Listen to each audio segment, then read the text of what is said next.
এখন বাজে সকালে 9টা। আমরা রিমার্কি থেকে বের হলাম থানসির উদ্দেশ্যে। থানসিতে আমাদের বাইক রাখা আছে রিসোর্টে, ওখান থেকে আমরা বাইক নিয়ে বের হয়ে যাবো কক্সবাজার।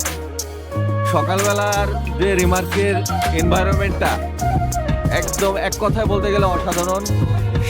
কুয়াশা ভেজা সকাল, একটা ঠান্ডা ঠান্ডা পরিবেশ, আর পানির কালার তো একদম সবুজ হয়ে আছে, যা লাগতেছে বাহ। এবার যাওয়ার সময় আমাদের সামনে আমাদের গাইড, আমাদের লিডার হাসান আছে, তারপরে মাহবুব আছে, এই যে মিসকি হাজে দিতে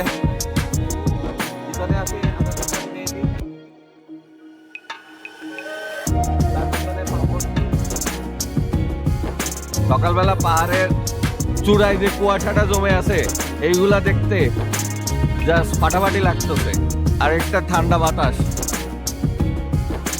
বাহ,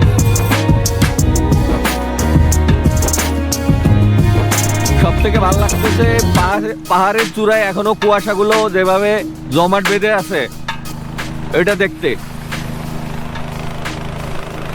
মাত্র সূর্যটা ওঠা শুরু করছে।